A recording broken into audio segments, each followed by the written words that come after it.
भी उपासक फंस जाता है। सामने वाले को प्रसन्न करने की चेष्टा में कभी कभी उपासना में बाधा खड़ी हो जाती है। ये कैसे संतुष्ट होगा? ये बहुत बड़ी कमी है। इसी को कहा गया है दया बिना साधु कसाई, और दया करी तो आफत आई। सामने वाले को परमार्थ का उपदेश करके दूर हट जाना चाहिए। वो पकड़े परमार्थ को तब तो उसको निकाला जा सकता है, और यदि कहीं कि इसको संतुष्ट करके निकाला जाए तो वो कभी संतुष्ट नहीं हो सकता। ऐसी नीच वृत्ति होती है। जितना आप उसको निकालने की चेष्टा करेंगे उतना ही वो आपको दलदल में धंसाता जाएगा। ये प्रकृति का सिद्धांत है, इसलिए उपासक को निरपेक्ष रहना चाहिए, किसी की अपेक्षा नहीं रखनी चाहिए। ये अनुभूत बात कह रहे हैं। जो संतों से अनुभूत है वही हृदय में अनुभव में आता है। उपासक को यदि कभी ऐसा अवसर मिले कि किसी को भगवत मार्ग में बढ़ाना है तो वो ये ध्यान रखे कि हमें अपने को बचा करके इसको निकालना है। कहीं उसके मन की संतुष्टता के द्वारा हम परमार्थ निरूपण करेंगे तो वो कभी नहीं निकल पाएगा, क्योंकि उसका मन ये समझ जाएगा कि हमारे अनुकूलता को लेकर ये विचारवान है, हमारी अनुकूलता के लिए, बस वो आपको रौंद देगा। और परमार्थ का उपदेश दिया और निरपेक्ष हो गए, और वो आप पर आसक्त होता चला जा रहा है, वो निकल जाएगा। त्रुटि यही हो जाती है उपासक से कि इसको कैसे संतुष्ट करूं, वहीं उसका पतन हो जाता है। पतन अपने आराध्य देव का चिंतन छोड़कर मांस के लोथड़े शरीरों का चिंतन होने लगता है। ये कैसे राजी रहे, वो कैसे राजी रहे, परिवार कैसे राजी रहे, भगत कैसे राजी रहे। निकले थे हरि को राजी करने के लिए और हो गया प्रपंच को राजी करना। ये बहुत सूक्ष्म बात है। ये शास्त्र सम्मत और हृदय सम्मत बात है, दोनों की अनुभूति। यदि भगवत मार्ग में आगे बढ़ना है तो किसी को संतुष्ट करने का भाव खत्म कर दे। शास्त्र सम्मत उपदेश है, पकड़ना है पकड़ो, नहीं पकड़ना है तो डूबो। तभी आप परमानंद का अनुभव कर सकते हैं, नहीं तो आपको फंसा लिया जाएगा। ये सूत्र उड़िया बाबा का है, दया बिना साधु कसाई, और दया करी तो आफत आई। बीच में समझो, दया नहीं तो साधु कैसा, और दया की तो फंस गए। तो कौन सी दया आपका परम कल्याण में सहयोग कर सकती है? जो याद को ना नष्ट कर पावे। दया का उल्टा है याद। जो भगवत स्मृति में बाधा पहुंचा दे, ऐसी दया में आग लगे। भगवत स्मृति युक्त प्रियता प्रभु के चरणों में और दया जड़ चैतन्य में, तब तो निकल जाओगे। और अगर भगवत स्मृति को दया ने तोड़ दिया और उसकी स्मृति चल रही तो दुर्गति पक्की है। हिरण में इतनी स्मृति आ गई कि हरि स्मृति गई तो अगला जन्म ऐसे महापुरुष का पशु रूप में हो गया, मृग रूप में। तो बहुत सावधानी का ये परमार्थ मार्ग है। कभी कभी दया में चूक हो जाती है। ये दया बहुत बड़ी दैवी संपदा है, कोई साधारण नहीं है। महापुरुष अपने कल्याण की बात ना देखते हुए सामने वाले का कैसे मंगल हो, इस बात पर विचार युक्त रहते हैं। पर साधक को बहुत सावधान रहना चाहिए। इस दया रूपी सद्गुण से बचना चाहिए। ध्यान से इसको पकड़ लीजिए। दया रूपी सद्गुण से बचना चाहिए जब तक भगवत प्राप्ति ना हो जाए। दूर से दया का भाव, दूर से हृदय में कहीं इसका भाव प्रवेश हो गया कि इस पर दया करनी है, हम बड़े दयालु हैं, तो फंसा फंसाया है। भजन करने से हृदय बड़ा द्रवित हो जाता है। द्रवित हृदय में करुणा और दया की लहरें उठती रहती हैं। उसको लगता है क्या दे दूं, क्या कर दूं, कैसे ये भगवान में लग जाए। अच्छी बात है, पर व्यवहार में ये तुम्हारी बात कोई जान गया कि तुम इतने दयालु हो तो दुरुपयोग कर देगा। तुम्हारी इस दया का दुरुपयोग हो जाएगा। बहुत अच्छे से इसको समझ के बोल रहे हैं। इसलिए चाहे गृहस्थ हो चाहे विरक्त हो, यदि भगवत प्राप्ति करनी है तो दया रूपी सद्गुण को हृदय में दबा दो।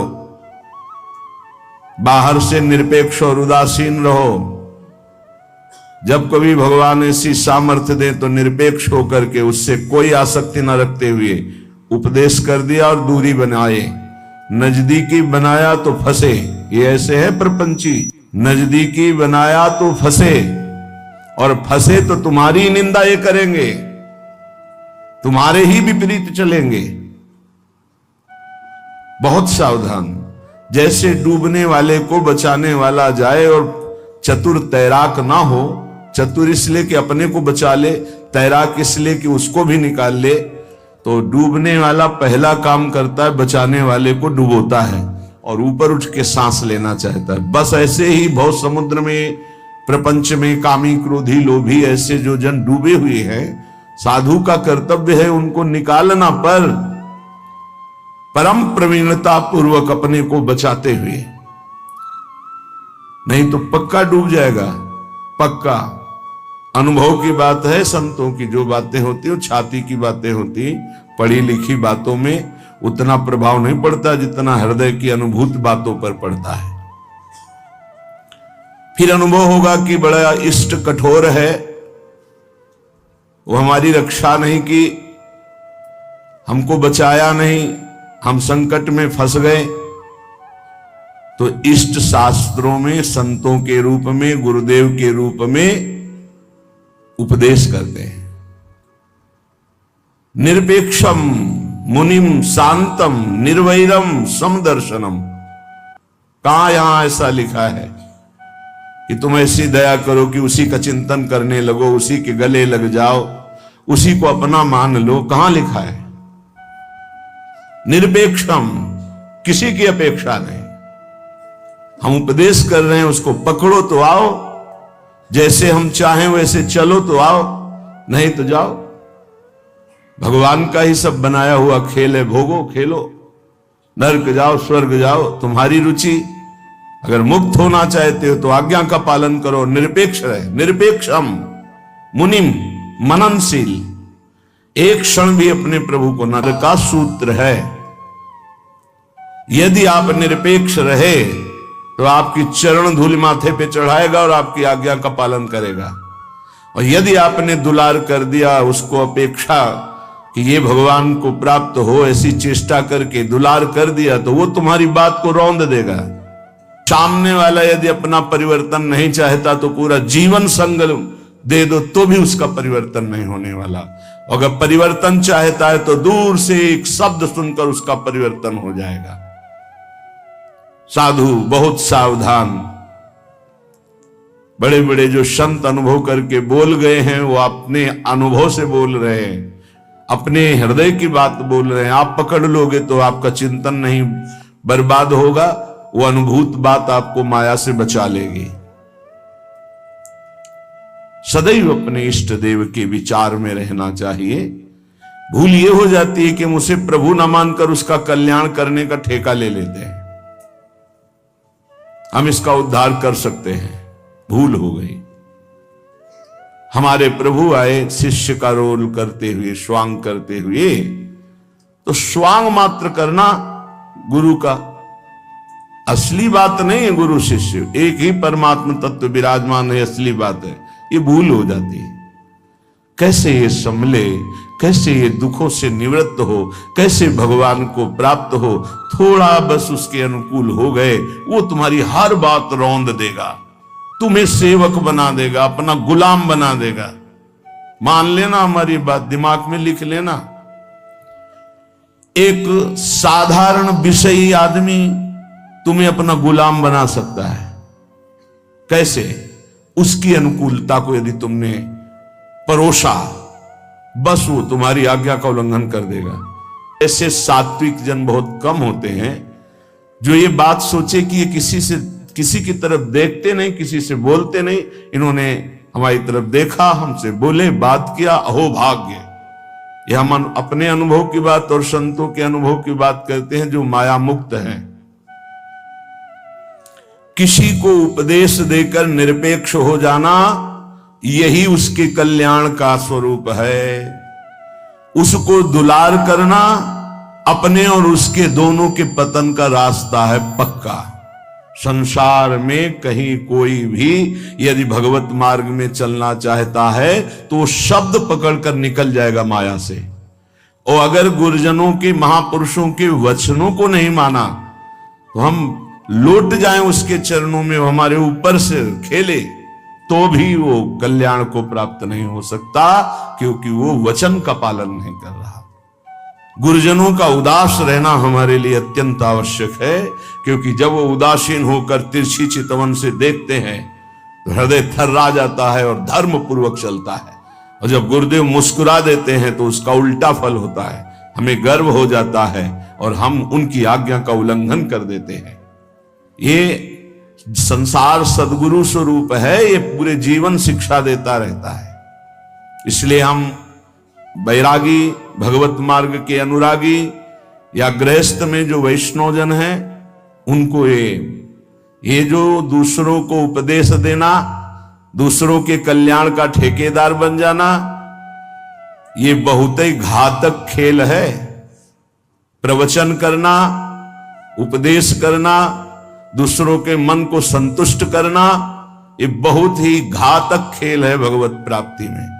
तब तक मुंह नहीं खोलना चाहिए जब तक स्वयं साक्षात्कार भगवान का न कर ले, नहीं तो मिटिया मेट साधना को करने के लिए ये माया प्रपंच बहुत विचित्र है। उस समय आपको अनुभव होगा कि भगवान बहुत कठोर हैं, हमारी बात नहीं सुनते, हमें बचाया नहीं, इसीलिए पहले भगवान संत और शास्त्रों के रूप में बोल दिए हैं, ऐसा करोगे तो परिणाम ऐसा होगा। सावधान, तब तक कभी किसी को शिष्य ना बनावे जब तक स्वयं भगवत प्राप्त ना हो जाए। तब तक कभी प्रवचन उपदेश ना करे जब तक स्वयं प्रवचन उपदेश का आचरण जीवन में उतर ना जाए। जब सामने वाले में भगवान का दर्शन हो तो फिर स्वांता सुखाए तुलसी रघुनाथ गाथा। अपने अंतःकरण में भगवत प्रेम उल्लसित होते हुए भगवत चर्चा, ये आत्म सुख के लिए है। नहीं तो बाधा पड़ जाएगी, पक्का बाधा पड़ जाएगी। इष्ट का चिंतन छूट करके इसको कैसे प्रसन्न करें, इसको कैसे राजी करें, इसको कैसे दुलार करें, बस इसी में अब आप विचार करो। एक संसार त्यागी वैरागी भगवान के मार्ग का पथिक प्रपंचिक शरीराभिमानी भोगी विषयी पुरुषों के संतुष्टता के लिए वो विचारवान हो गया। ये विचार है गलत। तुम्हारे विचारों का उनके विचारों में प्रवेश हो जाए और वो तुम्हारे विचार में मगन रहे, तब उनका कल्याण होगा। तुम अपने विचारों को दबाकर उनके विचार में मगन हो गए, तुम्हारा पतन हो जाएगा। इसीलिए प्रचार प्रसार के लिए सिद्ध पुरुषों का अधिकार है। श्री वृंदावन दास जी महाराज विचारत ऐसे ही दिन जात, रात दिन इसी विचार में मगन रहो। श्यामा श्याम का नाम, श्यामा श्याम का रूप, श्यामा श्याम की लीला। कब मिली हो ब्रज जीवन प्यारे, गोरे सावल गात। विचारत ऐसे ही दिन जात। उपासक का कैसे दिन जाता है, कैसे रात जाती है। विचारत ऐसे ही दिन जात, कब मिली हो ब्रज जीवन प्यारे, कब मिली हो, कब मिली हो, विचारत ऐसे ही दिन जात, कब मिली हो ब्रज जीवन प्यारे, गोरे सावल गात, विचारत ऐसे ही दिन जात। कब मिलोगे? इतने दिन हो गए अभी तक साक्षात्कार नहीं हुआ। आज का दिन गया, आज की रात गई, फिर दिन आया, प्रभु कब मिलोगे, कब मिलोगे? ये व्याकुलता, यहां दूसरे के चिंतन की कोई गुंजाइश नहीं है। दया से चिंतन में फिसला साधक। ये हिरण का बच्चा मर जाएगा अगर हम इसकी रक्षा नहीं करेंगे। चलो ठीक, बाहर निकाल लिया, अब इसका पालन पोषण करना, चलो ये भी ठीक। 10-5 दिन में छोड़ देते, नहीं, गले लगा लिया, अगला जन्म हिरण का हो गया। बहुत बुरी तरह साधक दया में फंस जाता है। आसपास ऐसा जाल बिछ जाता है कि निकलना मुश्किल हो जाता है। दया से बहुत बचो, ये भागवतिक सद्गुण है, आता है हृदय में, द्रवित होता है हृदय। जहां दूसरों का चिंतन हुआ तहां चिंतन अपना बदल जाता है। फिर क्या होता है?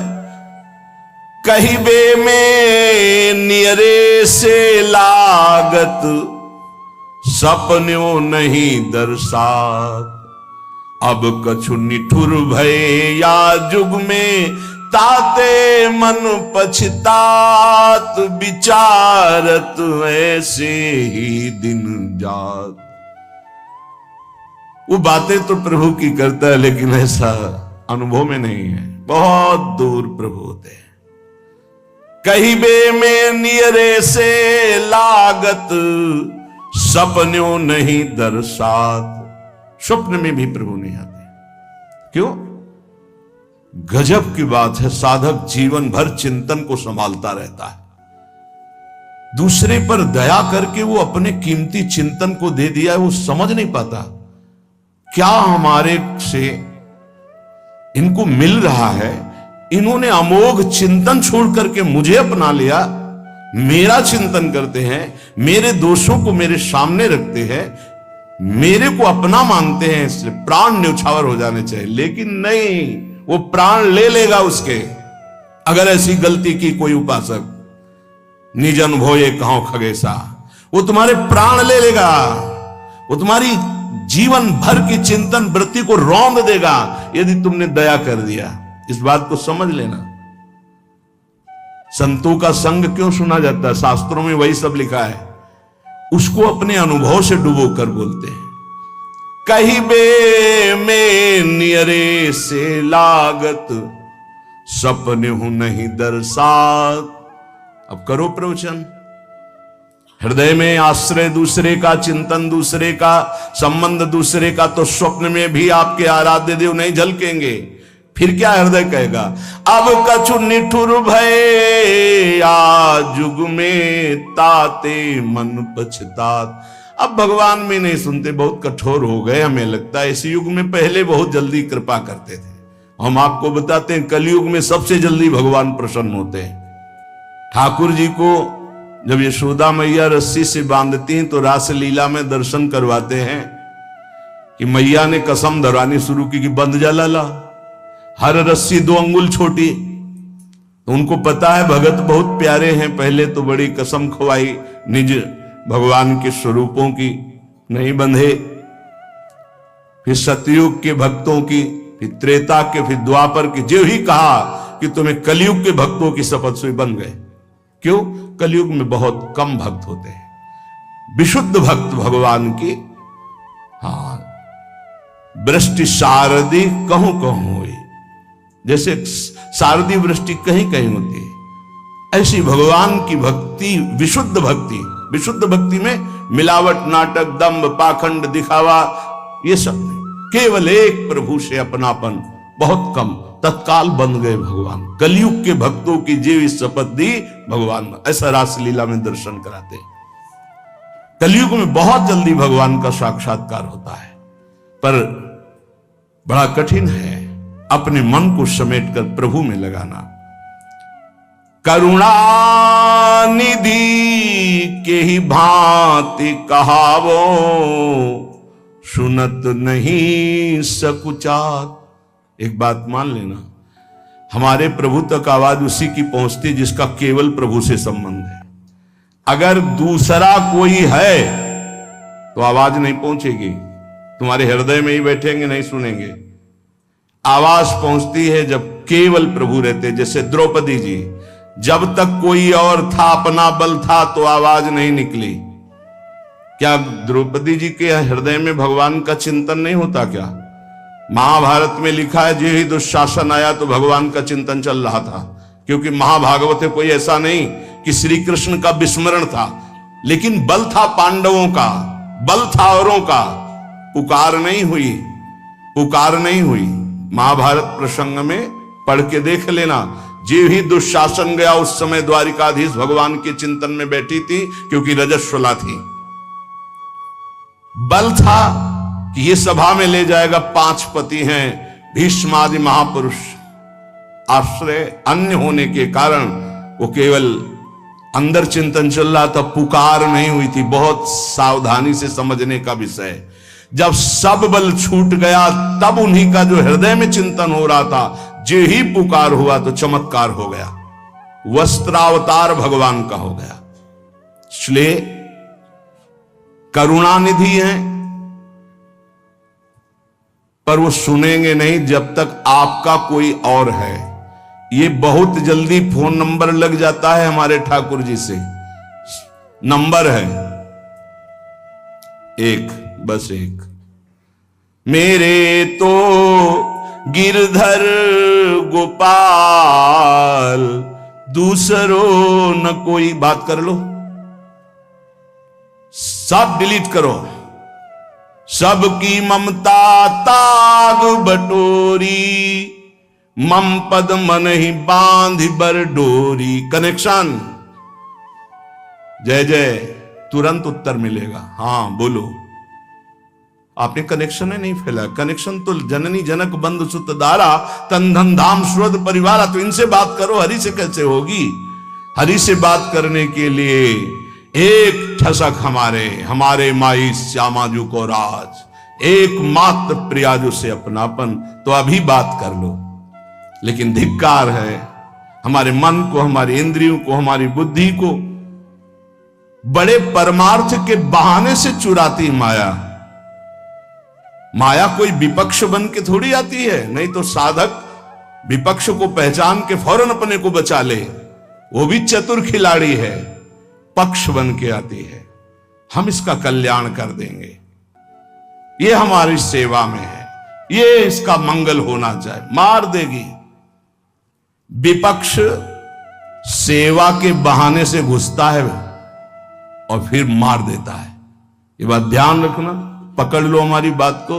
एक परमहंस जी हमें मिले, वो आर्मी में मेजर थे, बाद में संत बने। बहुत ही अष्टपुष्ट शरीर, हमसे एक बीता लंबे, भारी त्रिशूल हाथ में रखते थे। गौ रक्षक, हजारों गौओं को ट्रकों से छुड़ाया था। तो विपक्ष मूड़ मुड़ा के सफेद अचला, सफेद ऊपर, साष्टांग दंडवत उनके आश्रम में। महाराज हमारी गौ भक्ति बहुत जोर की, कसाई था, आपका शिष्यत्व स्वीकार करने आए, जो आपका नाम सुना, आपकी गौ भक्ति, तो उनका भैया बड़े भाग्य हैं आपके, बस हमें केवल गौ सेवा करनी है, आप अपनी गौ सेवा में रख लो। हजारों लाखों गौएं थी और इतनी नम्रता 1 साल में की कि सेवा में आ गया, शरीर सेवा में। हर बार साष्टांग दंडवत, हर बार जे भी, बस उसने ये स्वांग ही रचा था, जे भी शरीर सेवा में आया 2-3 दिन के अंदर वो रात्रि में दूध लेते थे 2 लीटर गाय का, उसी में जहर, जे ही पिया दूध से तुरंत अंदर, वो बड़े भागवतिक थे, तुरंत अंदर आया, तुम्हें जहर दे दिया गया। बुलाया, कहां है वो? गायब, है ही नहीं। 5 लीटर गौमूत्र पिया, हमसे एक बीता लंबे से, बस उनको यही समझ में गाय बचा सकती है। 5 लीटर जी ही गौमूत्र पिया, 5 मिनट में ही इतनी उल्टियां हुई कि सब बाहर। थोड़ी देर के लिए मूर्छित रहे, कोई डॉक्टर की जरूरत नहीं पड़ी और ठीक हो गए। एक तो भागवतिक दिव्य श्रद्धा उनकी, दूसरी गौमूत्र ने उनको बहुत सी उल्टियां करा दी। 5 लीटर, ढक्कन 2 ढक्कन की बात, इतनी गर्मी, 5 लीटर मतलब बार बार उल्टियां, तो सब बाहर निकल गया। और सामर्थ्यशाली भगवत चिंतन परायण गया न सेवा के मिस से। विपक्ष कभी विपक्ष बनकर नहीं आता, मित्र बनकर आता है। ऐसे ही साधक पक्का समझ ले, माया विपक्ष, वो मित्र बन करके आएगी, वो आपकी सेवा में से आएगी, हाथ जोड़ के आएगी और रौन कर पैरों से चली जाएगी। कागज में लिख लो, दिमाग में लिख लो। कैसे जानोगे माया विपक्ष आ गई है हमारी सेवा में? जिसके संग से प्रभु का चिंतन छूटे और उसका चिंतन बनने लगे, चाहे जिस भाव से हो, चाहे दया से हो, प्यार से हो, दुलार से हो, किसी बात से हो, बस समझ लेना ये विपक्ष है, अपना पक्ष नहीं। क्योंकि जिसके संग से प्रिया प्रीतम की स्मृति निरंतर चले वो तो अपना पक्ष, और जिसके संग से प्रिया प्रीतम का स्मरण चला जाए और उसकी स्मृति आ जाए तो जाके प्रियन राम वैदेही तजिए ताहे कोटि वैरी सम जद्यप परम स्नेही, परम स्नेही का रूप लेकर के आते। बहुत सावधान उपासक को रहना चाहिए, नहीं तो करुणानिधि प्रभु होते हुए भी तुम्हारी बात नहीं सुनेंगे, तुम्हारी आवाज नहीं जाएगी वहां तक। फिर कहोगे भगवान ने बचाया नहीं, तुमने सिद्धांत का भंजन किया, सिद्धांत के विरुद्ध चले, इसीलिए तुम मारे गए, इसीलिए तुम्हें गिरा दिया जाएगा। बाद में दोषी तुम होगे क्योंकि तुमने दया की, यहां भी और परलोक में भी। 3 जन्म लगे भगवत प्राप्ति के लिए। पहले जन्म में ही पिता भगवान थे ऋषभ देव जी, भरत जी के। ये लीला करके उन्होंने दिखाया। इसलिए वैष्णव, सन्यासी, साधक, उपासक अपने जीवन में बहुत सावधान रहे, पूरे जीवन में। कभी कभी जगत कल्याण की भावना भी उसको बंधन का कारण बन जाती है। इसलिए जगत भगवत स्वरूप है, इसका कल्याण नहीं करना, तुम अपने को बचा के निकल जाओ, यही बहादुरी।